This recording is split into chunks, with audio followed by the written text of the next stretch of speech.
Me chamo Larissa e estou responsável pela parte de analisar a questão das manifestações de religião durante esse processo eleitoral de 2014.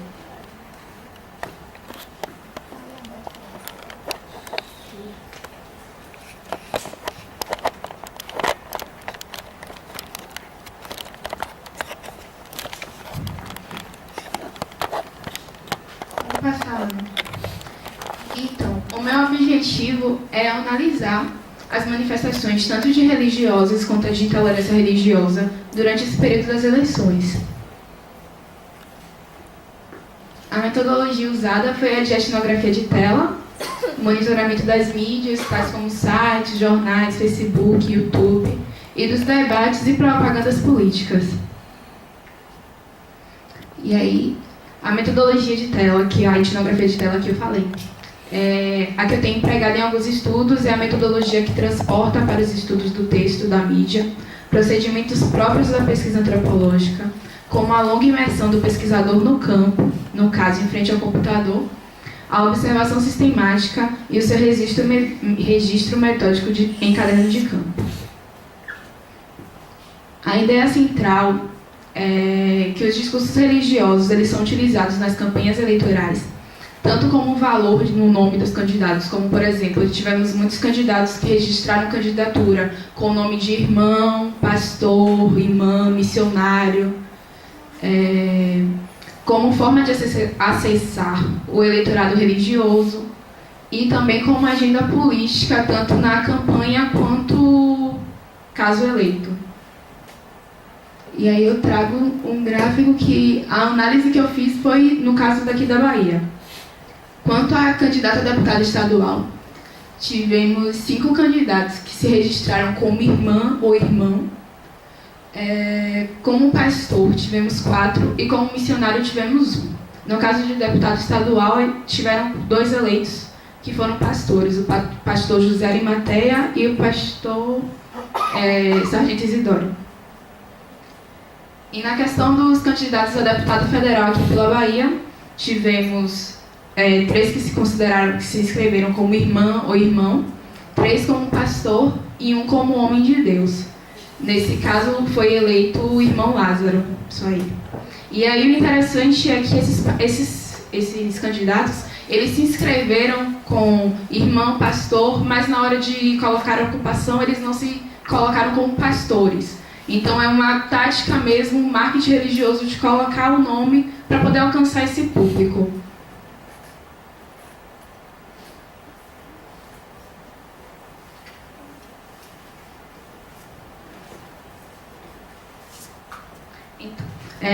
Sobre as estratégias de conquista do eleitorado religioso. A gente avaliou a questão do debate da CNBB, que foi a primeira vez que houve um debate de presidenciáveis em uma TV, uma emissora de cunho religioso.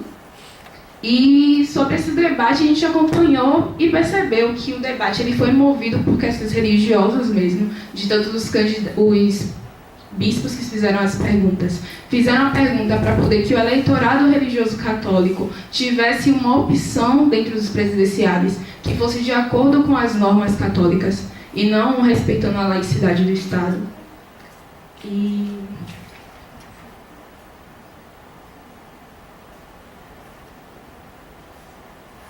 E essa questão mesmo, como eu falei, da primeira vez que foi uma emissora religiosa e teve um debate presidencial. Pode falar. Tem também a questão do pastor Sargento Isidoro. Eu trouxe o jingle dele, mas eu acho que não é necessário passar, não. Sobre essa frase que está aí, ela está no site do PSC, dizendo quem é o pastor Sargento Isidoro. Só para ler para vocês. É conhecido pela sua luta para baixar o preço do gás de cozinha e combustível, e principalmente pelo trabalho que realiza na Fundação Doutor Jesus, tratando dependentes químicos gratuitamente. Confessa ter sido liberto por Jesus das drogas, alcoolismo e homossexualismo. E a gente já conhece o povo, quem era. Meu Deus, foi o mais eleito, né?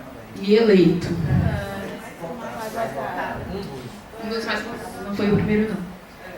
E aí a análise que a gente fez sobre essa questão do pastor Sargento Isidório, de ser prática mesmo de assistencialismo e clientelismo ainda dentro da nossa política. E aí a gente retoma um pouco também da discussão que foi feita ontem na mesa de abertura, sobre a questão da importância da reforma política e do sistema de lista aberta que a gente tem hoje, que é um sistema que faz com que predomine a personalização do candidato, sendo o candidato ficando livre para poder fazer sua campanha e gerando esse clientelismo, porque eles vão procurar os redutos eleitorais deles e fazem a campanha em cima. E esse jingle que tem aí, ele foi entregue em alguns bairros em forma de CD durante o período da campanha, para a gente perceber também como é. Não é só a questão do centro que ele ajuda, mas também de passar distribuindo CDs com a música dele. Pode passar, Rani. Então, na síntese feita por Gallagher, uma premissa presente em boa parte dos estudos é que nos sistemas proporcionais centrados no candidato, STV e lista aberta, o deputado tem incentivos para desenvolver atividades que o diferenciam de seus colegas, sobretudo por meio de atendimento de demandas específicas. Mas os estudos dão um passo além e acreditam que essa relação será feita com base em atendimentos a interesses particularistas, em geral, mobilizando projetos clientelísticos ou provendo ações em defesa dos interesses da circunscrição eleitoral.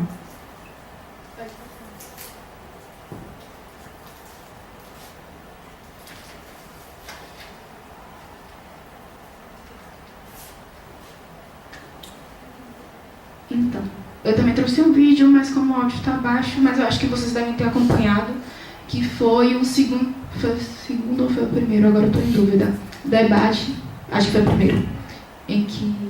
Não, mas... Eu acho que vocês acompanharam o primeiro debate, e que foi na parte que Luciana Gemos foi fazer uma pergunta para o pastor Everaldo, e ela falou que não iria chamar ele de pastor, iria chamar de Everaldo, porque ela não gosta de misturar religião com política. Era só essa parte mesmo. E aí, pode passar, amiga. E aí tem a questão também desses valores religiosos que estão presentes durante a campanha política. Esse daí foi do debate da CNBB, em que teve um sorteio de perguntas, sorteio de ordem das pessoas que iriam responder. E a pergunta que Luciana ficou foi sobre como ela trataria a questão do Estado laico e tal. Isso numa emissora católica. E aí ela respondeu, obrigada, primeiro quero dizer com muita sinceridade que não sou uma pessoa religiosa, mas tenho enorme respeito por todas as religiões. Não vou me converter ao sabor de uma necessidade eleitoral, como muitos candidatos fazem. Eu entendo que a laicidade do Estado deve ser defendida como uma garantia para todas as religiões e para quem não tem religião.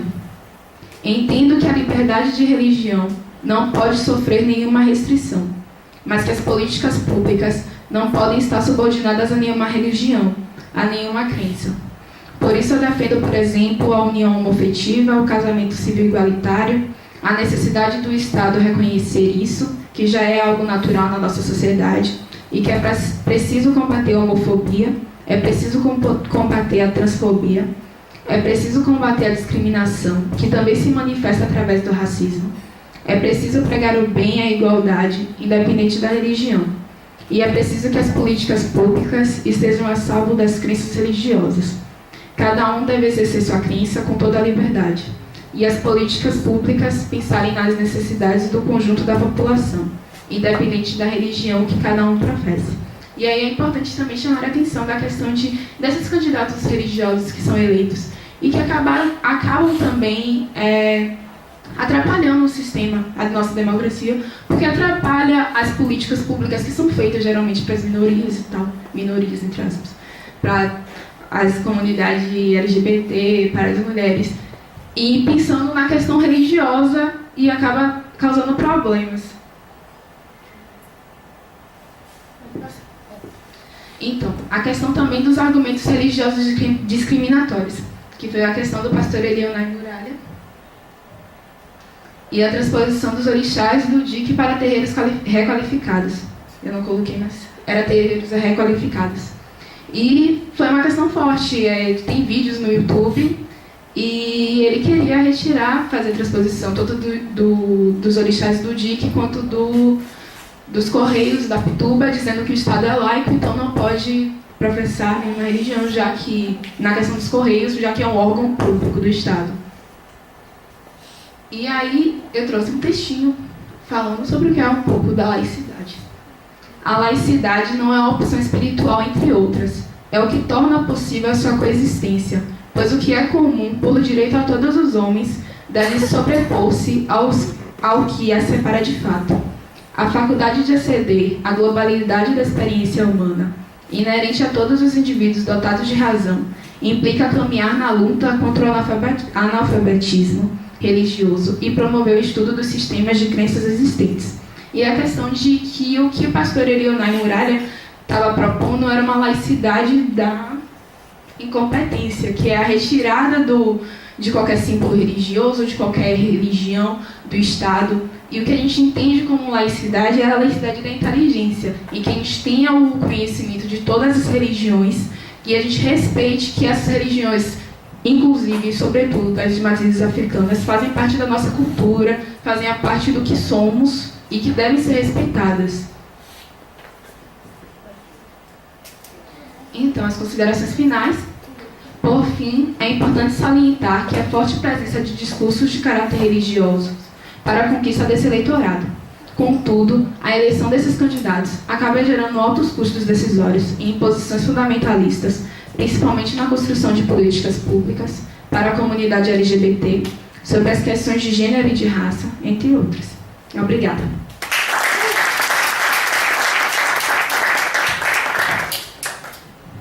Boa tarde a todas e todos. Meio tensa. Peraí, só um momento.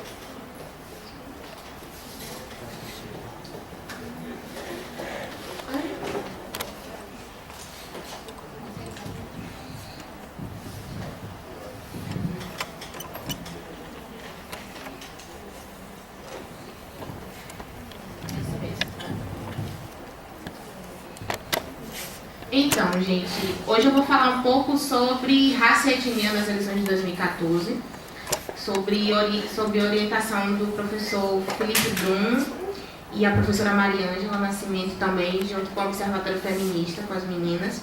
E dentro desse tema central, eu vou falar um pouco sobre os dados totais da classificação de raça pelo IBGE nas eleições de 2014 e a representação das mulheres negras nas eleições de 2014. O objetivo desse trabalho é relacionar e examinar dados estatísticos de classificação de cor e raça descritas pelo IBGE e a cota de gênero nos pleitos, visando concluir sobre a representatividade das raças nas candidaturas e na representatividade parlamentar das mulheres negras nas eleições de 2014. E aí, eu vou iniciar falando um pouco da disparidade que aconteceu durante todo esse período eleitoral. A gente vai conseguir ver um pouco, eu trouxe para ficar um pouco mais visual para vocês em gráficos, e aí a gente vai discutindo a partir de cada gráfico mostrado. Esse primeiro gráfico é das candidaturas aptas, eu só utilizei das candidaturas aptas para fazer a seleção. E a gente tem as candidaturas aptas no critério de cor e raça no total do TSE. Tivemos um total de candidaturas aptas de 22 mil e alguns poucos pessoas. E aqui a gente tem, fazendo essa divisão em raça, pelo que é descrito pelo IBGE, considerando negros, os pardos e os pretos, a gente tem aqui como candidaturas brancas no maior número, sendo que está em 11.442 candidatos. Nas candidaturas pardas tivemos 7.620, nas pretas de 1.988, amarela 104 e indígenas somente 75 candidatos. Quando a gente começa a visualizar isso, de acordo com isso,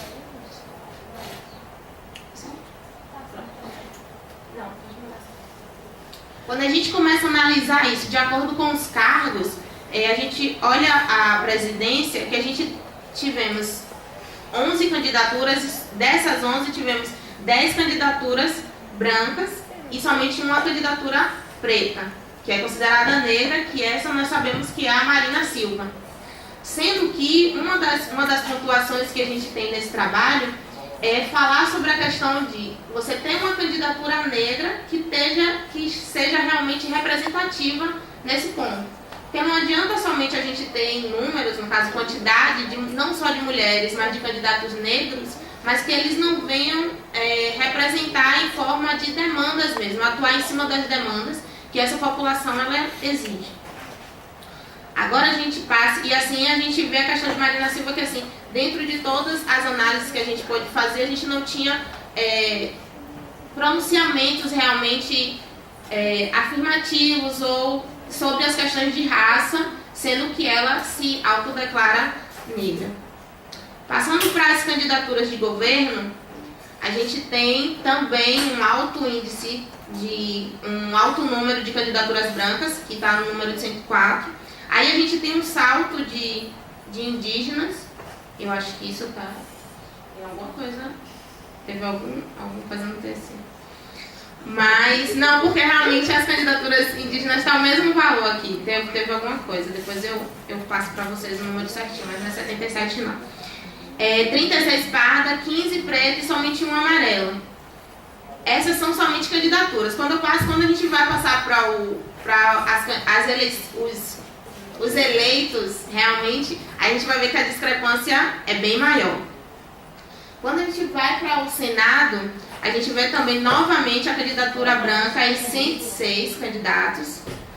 A candidatura amarela já não aparece. Os negros, eles têm 36 pardas e 14 pretas. E somente 3 indígenas, eles se candidatam. Já nas candidaturas para deputado federal, a gente tem 3.264 de candidaturas brancas, 1.788 de candidaturas pardas, 554 pretas, 34 amarelas e 19 indígenas. E assim a gente começa a ver nos deputados, tanto federal quanto estadual, você tem um aumento de todos, porque é também os cargos onde tem maior número de candidaturas. Mas mesmo assim ainda continua discrepante a questão da divisão por raça. Quando a gente vai para deputado estadual, que é o maior número de candidaturas de todos os cargos, a gente tem a candidatura branca em 7.194 candidaturas, a parda em 5.241, a preta em 1.248, a amarela em 67 e os indígenas somente com 49. Para deputado distrital, a gente tem também um número bem discrepante também, com 489 branca, 373 parda, 98 preta, 0 de amarela e 2 de indígenas. E aí, assim, olhando todos esses cargos que a gente pode observar, a gente consegue visualizar que a candidatura branca ela se sobressaiu em todos eles, em questão de números, e quando a gente fala de eleição, elas também se sobressaíram. E aqui eu vou mostrar, não precisa passar não, né? Eu vou falar aqui. Quando a gente verifica os eleitos, num total de 1.679 eleitos, aqui a gente tem os deputados, mas eu vou falar aqui o total para vocês. De 1.679 eleitos, somente 402 foram negros, juntando pardos e pretos. Os candidatos eleitos já declarados brancos foram de 1.271. No caso, 75,7% dos eleitos são brancos. E candidatos indígenas, somente 2 candidatos indígenas foram eleitos. E a gente tem 0,1%. Já nas candidaturas amarelas, somente 4 amarelos foram eleitos, verificando isso, contabilizando de proporção 0,2%. E aí a gente tem números discrepantes e que faz com que a gente comece a despertar para de que forma está sendo realmente, de que forma estamos sendo representados dentro das esferas políticas e das esferas de poder dentro do nosso país. realmente, assim, uma das matérias que assim, a gente fez, como a gente mesmo falou, a gente fez um monitoramento de mídia e, assim, além do Facebook, além dos jornais, a gente verificava várias matérias saindo referente ao período eleitoral. E uma das matérias que saiu, eu não me recordo agora se foi do Carta Capital ou foi de uma outra revista, que o título da matéria era justamente isso.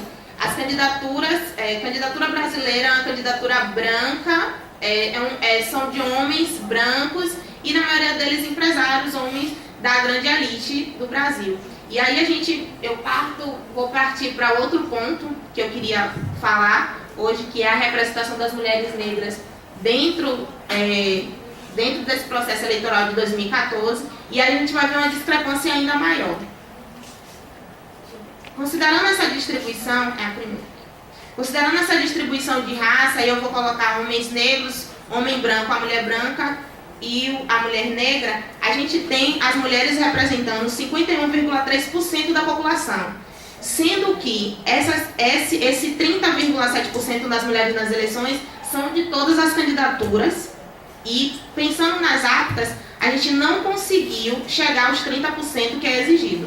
Então, assim, mesmo muitos partidos, mesmo tendo realmente algumas consequências, falando sobre a questão de multas que poderiam acontecer, alguns partidos não chegaram a esses 30%, mesmo muitos partidos chegando a esses 30%, no total a gente não tem 30% de mulheres da população representando a candidatura eleitoral.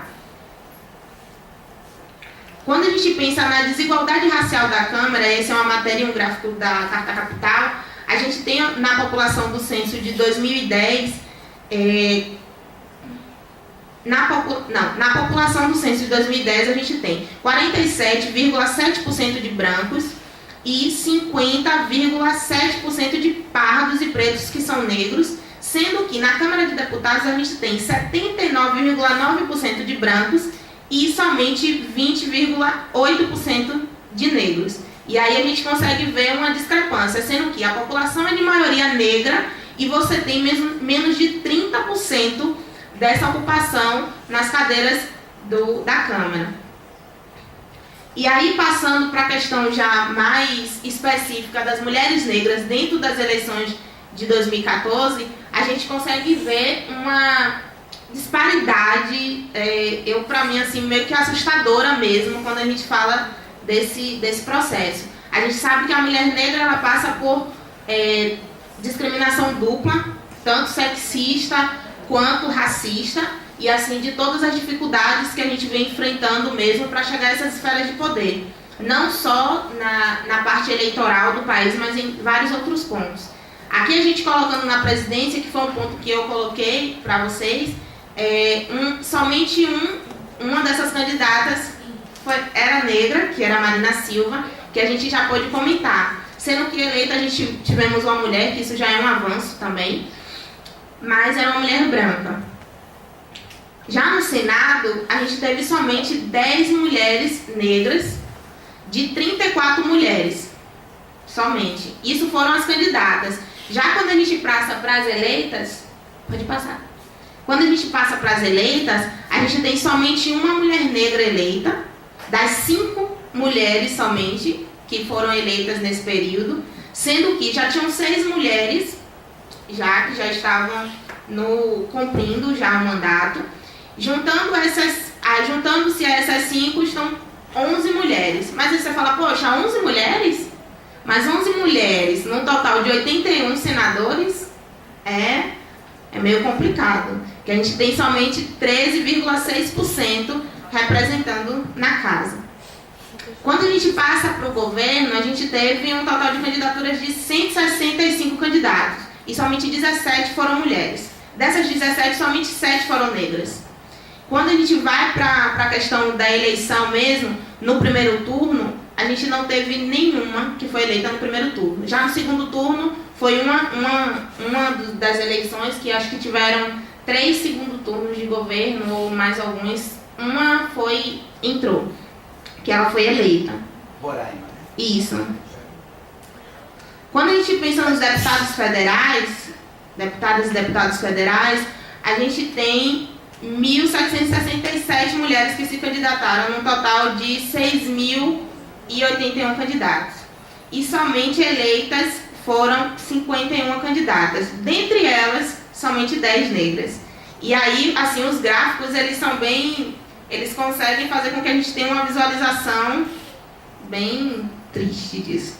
Poxa, é legal falar quantas pretas e quantas pardas. Isso, é interessante. Eu tentei fazer em alguns, mas eu acho que eu pensei nessa coisa, mas é interessante sim.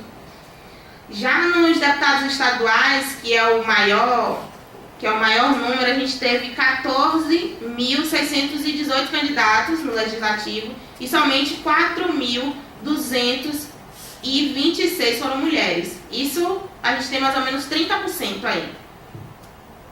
Quando eleitos, a gente tem somente 34 negras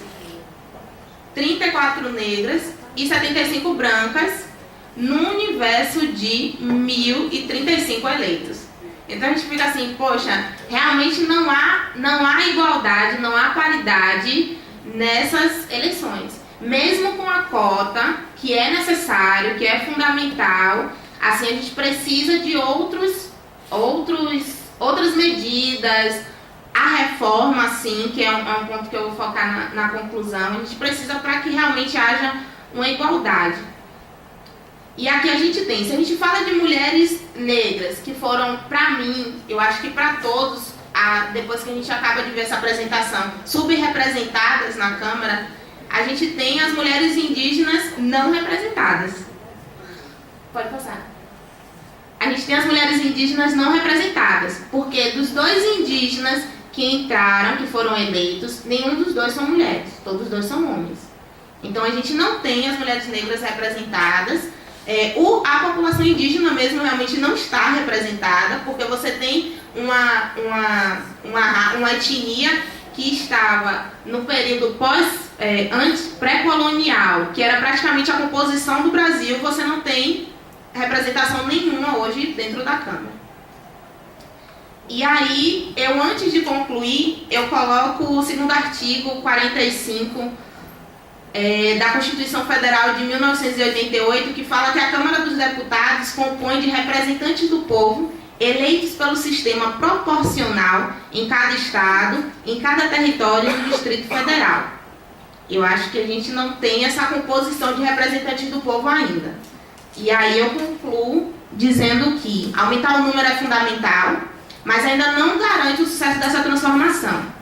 As mulheres negras, historicamente excluídas da construção da sociedade brasileira, precisam, além do estímulo do Estado e da família, para se politizarem, se integrarem às trincheiras da luta pelo fim do racismo, do sexismo, da lesbo-homotransfobia. Para isso, apoiamos uma reforma política que garanta a igualdade de oportunidades nas futuras disputas eleitorais do Brasil. Obrigada, gente.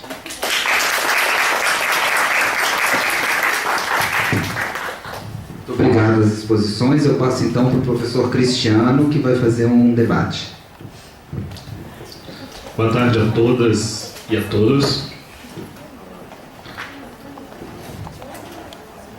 Bom, eu tenho algumas considerações. Eu gostei bastante das apresentações e acho essa temática sobre não só da participação de mulheres, mas outros temas que foram debatidos aqui especificamente, sobre religiosidade e essa interseção entre raça e gênero. Muito importante sobre a questão das eleições. E aí eu fiquei pensando, na realidade o projeto de vocês me parece que é um projeto de extensão e com atividade de pesquisa dentro da extensão, é isso? E aí eu fiquei, assim, algumas ideias me vieram, assim, sobre a escolha do método. Talvez eu fiquei pensando se não seria interessante também ter trazido, né, agora não vem mais essa... os debates, porque muito desses temas relacionados especificamente à questão da mulher e da sexualidade, eles são trazidos de uma outra forma nos debates, assim, porque o horário eleitoral ele é muito estéril, né? Ele é muito treinado, as pessoas vão lá e falam alguma coisa que elas foram ensinadas a falar. E o debate muitas vezes é onde a pessoa se escorrega no discurso e fala uma coisa que na realidade desvincula daquilo que ela está dizendo no horário eleitoral. Um ponto que vocês trazem, que eu acho que na realidade suscita um debate muito interessante para pensar eleições daqui para frente, é assim, todas vocês dizem isso.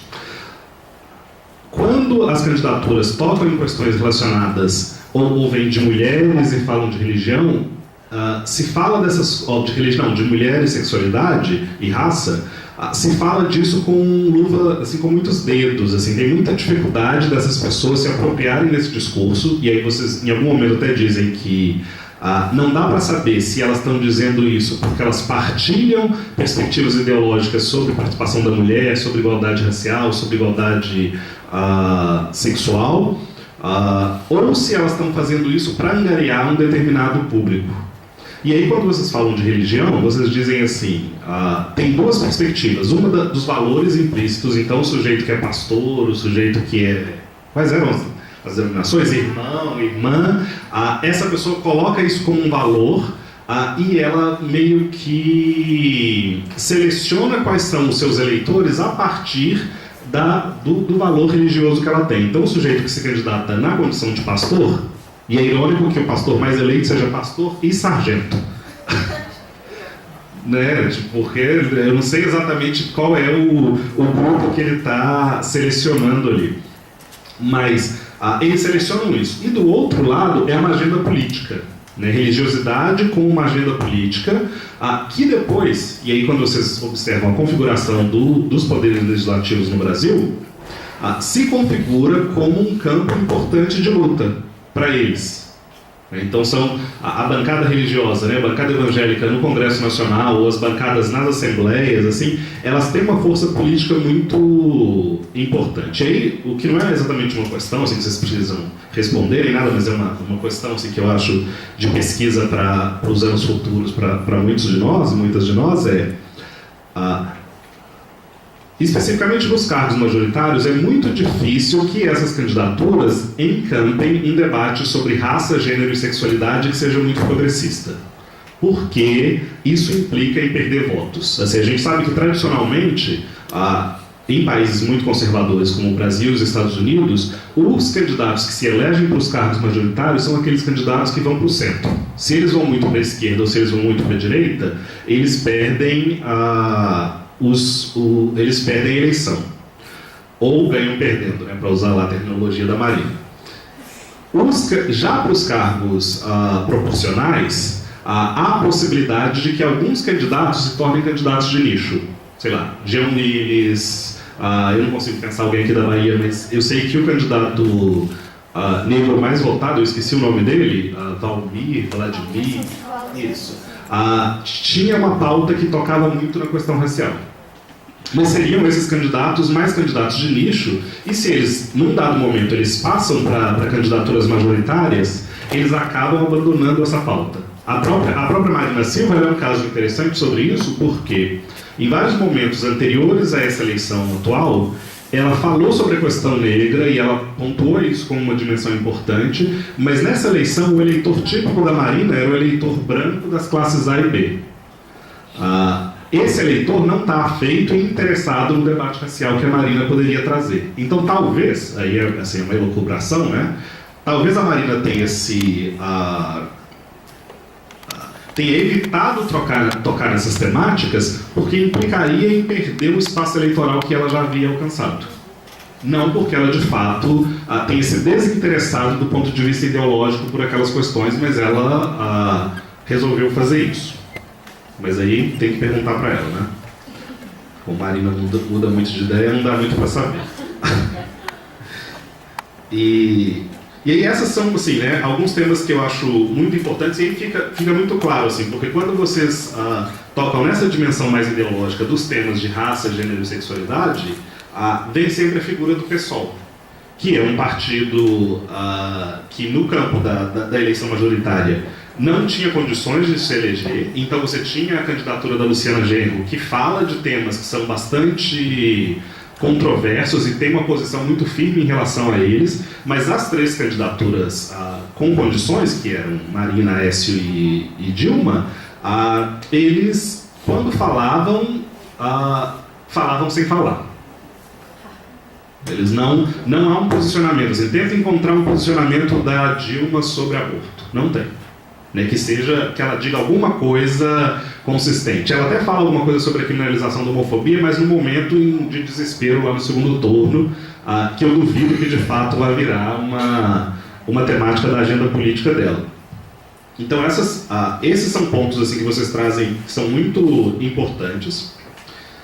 E aí tem uma coisa que eu queria muito mesmo, para além do debate, que eu queria muito que vocês discutissem, que é assim. Vocês falam que vocês estão pensando numa inserção política de mulheres, negros, ou especificamente mulheres negras e da questão LGBT, que não seja simplesmente a presença dessas pessoas lá, mas que seja uma presença qualificada. E aí a minha questão, assim, que é uma questão mesmo para debate, é será que isso não implica em correr um risco de certa forma, produzir uma homogeneização e uma essência de dizer que há uma demanda da população negra? Tipo, qual que é a demanda da população negra para esses candidatos? Assim? Será que uma candidatura como Benedita da Silva teria então um valor diferente de uma candidatura de uma mulher negra de direita? Ou será que pessoas negras não podem ser de direita? Né? Ou pessoas LGBT não podem ser conservadoras? Sim, então talvez a presença por si só não fosse já alguma coisa importante, sem essa dimensão ideológica, né, a meu entender, que vocês posicionam, assim, uma posição ideológica de esquerda, né? Seria necessariamente que ter essas duas coisas? Eu tendo a achar que a presença por si já é fundamental, assim, ela é uma definição desse sentido já é importante. E aí uma outra coisa para o debate, vocês falam assim, reforma política, mas que tipo de reforma política seria adequada para a inserção de mais mulheres no legislativo, nas assembleias, nas câmaras de vereadores, assim, né? O que seria uma reforma política que garantiria esse acesso das mulheres a esses espaços?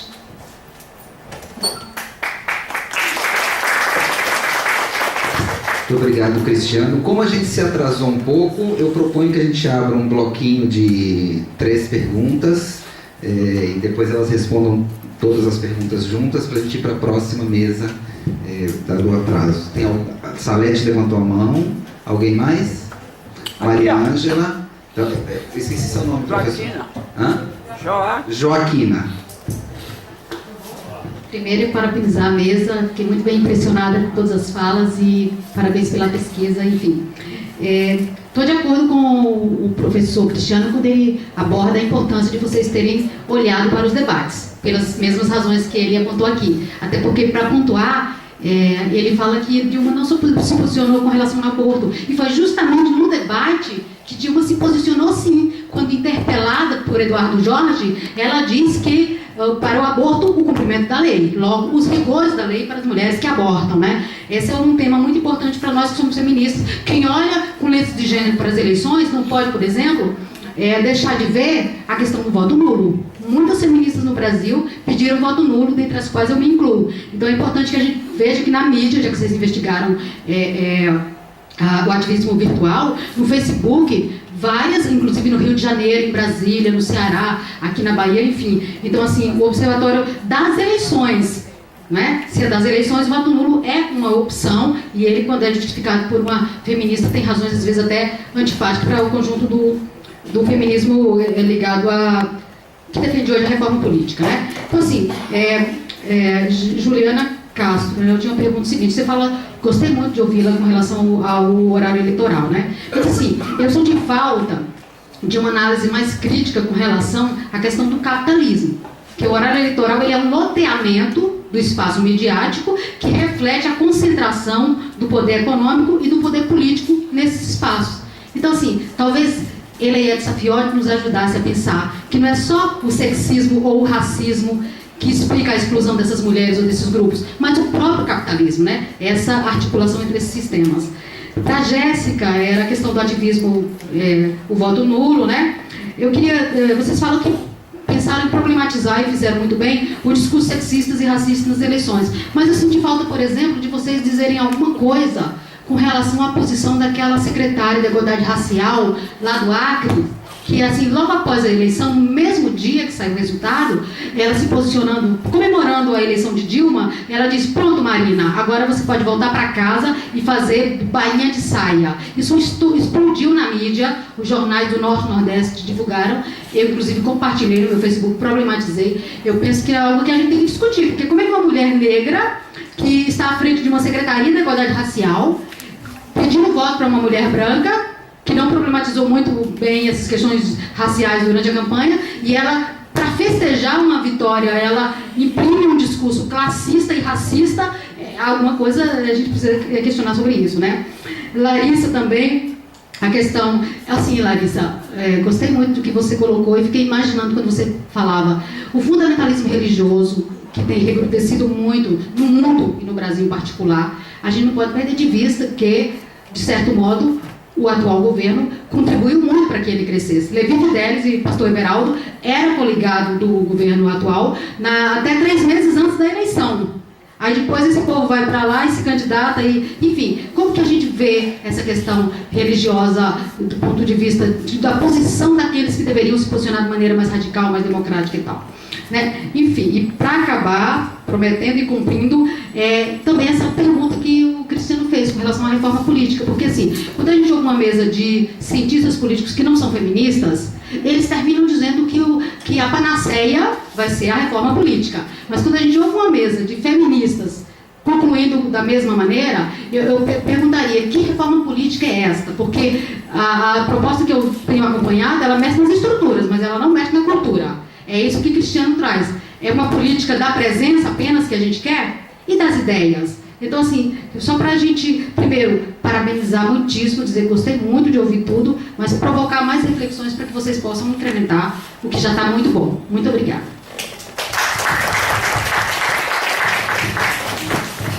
Bem, eu sou suspeita, né, junto com o Felipe, ficar fazendo elogios, mas eu acho que o...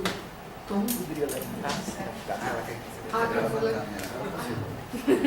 É porque eu estou com tanto frio, gente, eu estou ouvindo aqui. Eu estou encolhida aqui.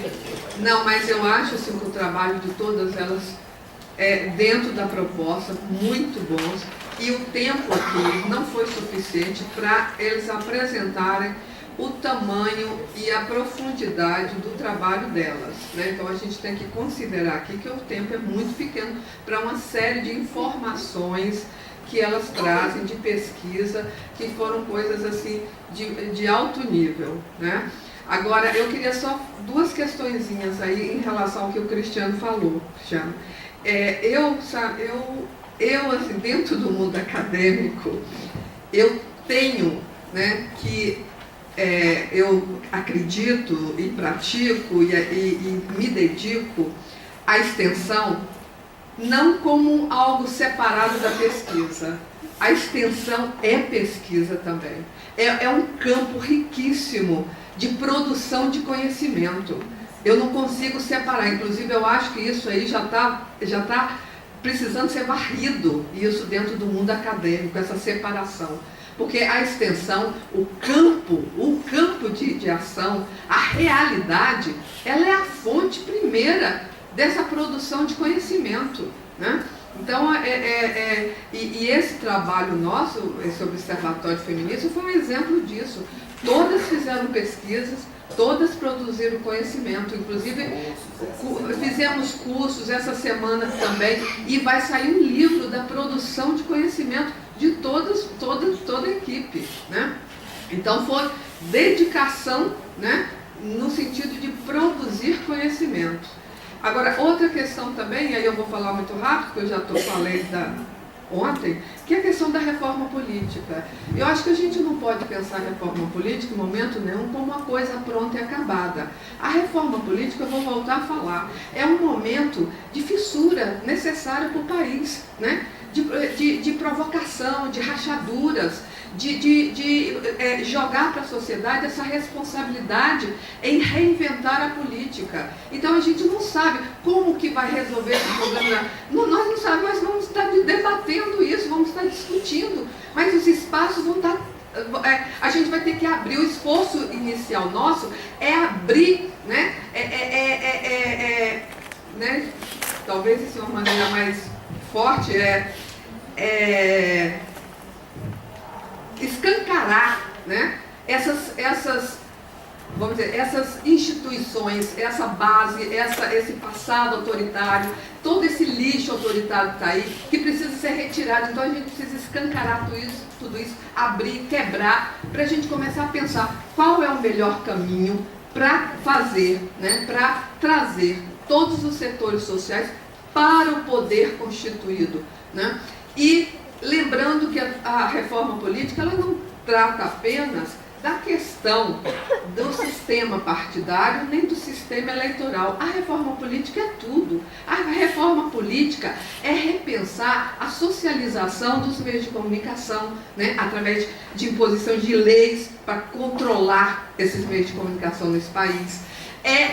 Mudar, intervir e mudar a questão da justiça nesse país, quando o cidadão brasileiro possa votar, eleger o juiz do STF e não ser indicado, né? Nós é que vamos eleger esse juiz para estar lá no STF, né? A partir da nossa decisão. Isso tem que ser mudado. A questão da desmilitarização da polícia, né?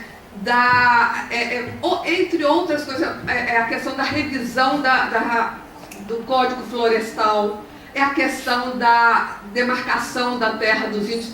Isso está tudo dentro da reforma política. A reforma política é um grande processo de reinventar a política nesse país. E nós não temos resposta no momento. O que nós temos é uma grande disposição para lutar por isso, por essa mudança. É isso.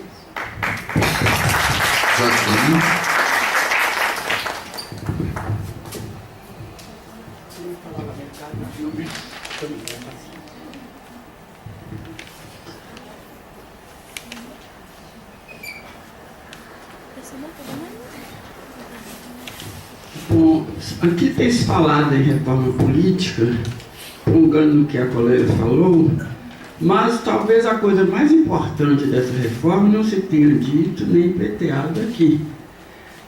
Uma reforma política tem que ser feita por uma constituinte específica eleita para essa finalidade exclusiva. Se a reforma for feita pelo Congresso Nacional, eles vão estar, vamos dizer assim, uma constituinte, no caso um pedaço, né, um setor, ou então uma reforma política que seja importante para o povo, tem que ser feita realmente por representante desse povo eleito para fazer esta reforma. Porque os deputados que estão lá, eles vão fazer uma reforma para atender aos interesses deles, que são bem diferentes dos nossos. Então não vai resultar em nada. Talvez até coisa pior do que o que tem aí. Mas o que eu quero, vendo aquelas estatísticas, meninas, eu fiquei me perguntando. Vamos pensar num caso assim, mulher negra, que vale para qualquer outro grupo ou segmento injustiçado. Eu pergunto, suponha que temos 40% da população seja mulher negra. Suposição. Se nós tivermos 40% dos deputados federais e senadores sendo mulher negra, será que os interesses da mulher negra brasileira estarão garantidos? Marina, por exemplo, nada me lembra em Marina onde haja defesa dos interesses de uma mulher negra. Dá um exemplo de um amigo meu, muito badalado, falecido, Milton Santos. Milton Santos, um grande pensador negro. Mas eu assisti dezenas de palestras de Milton Santos, onde nem de longe, nem na margem, ele trata da questão, da problemática do negro. E eu entendo, porque eu faço sempre a leitura psicológica. Por que ele não falava? Que era um intelectual altamente prestigiado pelos brancos. E ele não queria perder aquele prestígio. Porque se ele começasse com um discurso tipo Vilma Reis, olha, o prestígio dele ia cair de paraquedas. Ele não teve essa coragem. Cada um de nós tem suas limitações. Essa foi a grande limitação de Milton Santos. Então a pergunta que vai para cada uma de vocês é isso. Será que o mais importante para defender os interesses de uma mulher negra é ser um deputado mulher negra ou ser um deputado de qualquer cor, de qualquer gênero, mas comprometido com as lutas das mulheres negras? Essa é a minha pergunta. Então, gente, olha, segundos para cada uma, tá? Assim, 1 minuto. Oi. Eu acho que eu vou pegar essa questão da representatividade, porque foi algo que foi trazido pelos 4 debatedores, né? Foi uma das questões que eu mais me interessei quando eu estava estudando. Pegamos um texto de Anne Phillips e pensei muito sobre isso. Eu particularmente não tenho uma resposta formada em termos de opinião mesmo, mas eu acredito que as duas coisas são importantes, sim. É importante ter presença e é importante ter o discurso lá. Então, o discurso pode vir de uma mulher branca heterossexual defendendo homens negros, enfim, que sejam homossexuais ou o que quer que seja, pode vir dessa maneira. Mas eu acho que é importante também a representatividade personificada, de ter como exemplo lá nos espaços de poder essas pessoas, para que sejam de inspiração, que sejam um modelo a ser seguido pelas pessoas da população de maneira geral. Não sei, isso é uma opinião muito particular em termos de conhecimento científico. Eu não tenho algo formulado, mas é isso que eu gostaria de deixar. E só complementando o que Maria Ângela colocou, que foi colocado dos debates, que a gente não fez análise, né? O meu capítulo se restringiu ao horário eleitoral. A gente acompanhou todos os debates e fez diário de campo de todos os debates, assim de como outros veículos, né, que teve nas eleições. Só que a gente escolheu não fazer um capítulo específico sobre isso. Os debates, ele está como assunto passando através de todos os capítulos. Quando a gente fala de mulheres negras, a gente vai falar dos debates em relação a mulheres negras. Quando Larissa fala sobre a questão da religião, ela vai falar dos debates em relação à religião. Anne, enfim, mas não acabamos optando por não fazer um capítulo específico sobre esse veículo, como não fizemos sobre cartazes, enfim, outras formas de mídia, né? Bom, é isso, obrigada.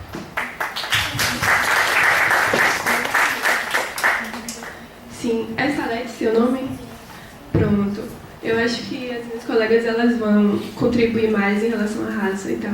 Mas eu concordo com você, achei bem interessante quando você trouxe a questão de classe mesmo, dos horários políticos, que você fez essa relação, né? Porque nós, como feministas, e a gente não tem como também fugir dessa questão de classe, né? Que sim, é primordial discutir isso, trazer isso e ver que no sistema capitalista, quando a gente traz essas questões mesmo de sexualidade, gênero, trazer essas discussões nas mídias, né? Quem são essas mídias monopolizadas por grandes empresários e que não tem nenhum interesse mesmo em trazer essas discussões. E isso nos remete também à questão do poder, né? E que, só ressaltando mesmo que essas problemáticas nesse sistema capitalista, né? Que tem como primordial a exploração do homem pelo homem. Então, eu achei muito interessante, na verdade, a sua fala e me fez refletir mesmo que a gente poderia ter frisado mais em relação a isso, não só as outras questões, né, que eu acho essenciais, mas principalmente a questão de classe mesmo. Enfim.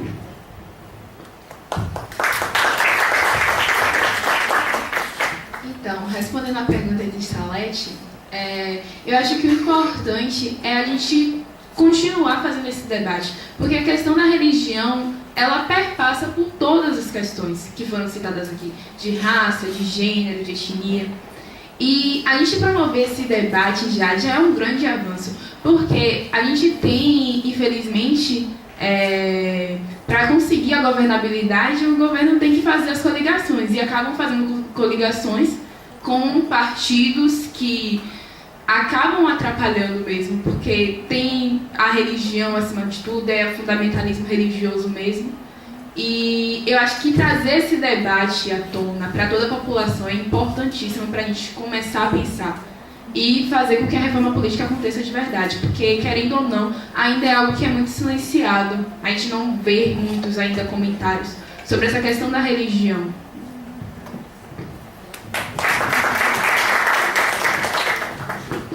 Então, gente, concordar com muitas falas, primeiramente. Concordar com o professor Cristiano quando fala da questão, eu acho que eu concluo a apresentação falando que é fundamental, de fundamental importância a representação em números, sim, tanto de mulheres negras, quanto de homens negros, quanto indígenas, quanto de todas as etnias dentro do processo eleitoral, não só nas candidaturas, como a gente assim mesmo acompanhou alguns debates, até presencialmente mesmo, um debate que ocorreu no CDCN mesmo de candidatos negros. A gente vê que há uma dificuldade muito grande, não só na candidatura, mas sim durante o período eleitoral. E assim, a ideia eu acho que quando a gente pensa em reforma, eu falo muito por mim mesmo, quando eu penso em reforma, é esse pensamento de reforma feita pelo povo e feita dentro das demandas de todos.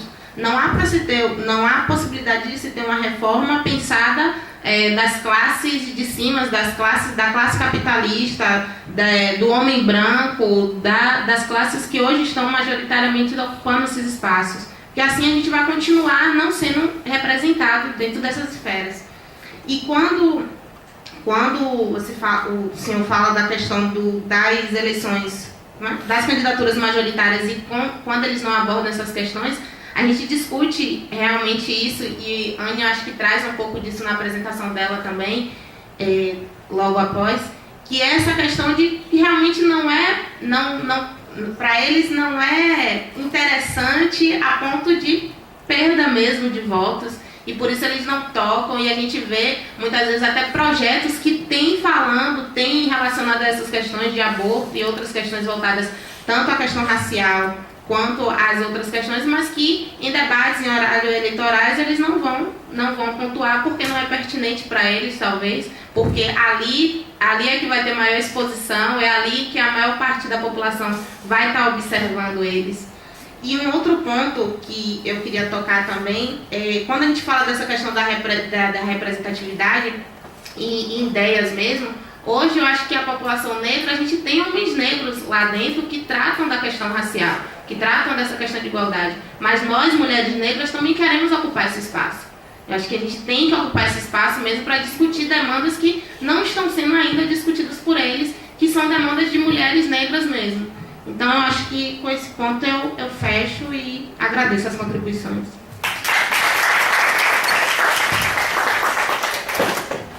Então estou aqui todo orgulhoso, né, das nossas colegas pesquisadoras, agradeço ao Cristiano e a todas as expositoras e passamos diretamente para a próxima mesa.